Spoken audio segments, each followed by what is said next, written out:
السلام علیکم ورحمۃ اللہ وبرکاتہ۔ بسم اللہ الرحمن الرحیم۔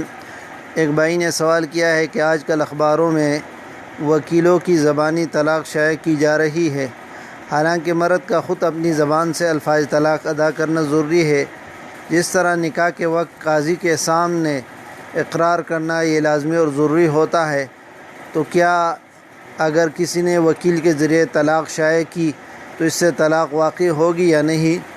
تو اس کا جواب یہ ہے کہ طلاق تو اصل میں شوہر ہی کو دینی ہے، البتہ اگر شوہر نے کسی کو اپنا وکیل بنایا ہے کہ وہ اس کی بیوی کو طلاق دے دے اور شوہر کی وکیل کی حیثیت سے اس نے طلاق کا اعلان کر دیا تو طلاق واقع ہو جائے گی۔ ہدایت جلد نمبر 2 صفحہ 381 پر ہے، وَإِذَا قَالَ لِرَجُلٍ طَلَّقْ امْرَأَتِي فَلَهُ أَن يُطَلِّقَهَا فِي الْمَجْلِسِ وَبَعْدَهُ۔ لہٰذا اگر وکیل نے طلاق دے دی تو وکیل کا فعل وکیل بنانے والے کی طرف منسوب ہوتا ہے، اس لیے کہ گویا واسطہ وکیل کا ہے لیکن طلاق خود اس نے دی ہے۔ نکاح میں بھی یہ بات درست ہے کہ وکیل کی وساطت سے نکاح کیا جائے، البتہ نکاح اور طلاق میں ایک فرق ہے۔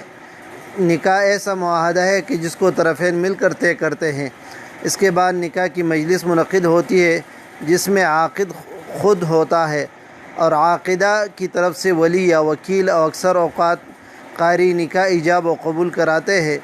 طلاق کا اختیار مرد کو یک طرفہ طور پر حاصل ہے، اس لیے دوسرے فریق کو اعتماد میں لائے بغیر وہ بطور خود طلاق واقع کر سکتا ہے، البتہ بلا ضرورت طلاق دینا اور ضرورت پر بھی ایک سے زیادہ طلاق دینا سخت گناہ ہے۔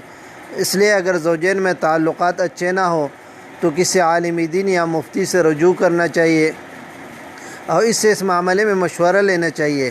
اس کے مشورے کے پیچھے کوئی پیشہ ورانہ منفعت نہیں ہوگی اور وہ انشاءاللہ ممکن حد تک زوجین کو ملانے اور ان کے اختلاف کو دور کرنے کی کوشش کرے گا، لہٰذا ان باتوں کا خیال رکھنا لازمی اور ضروری ہے۔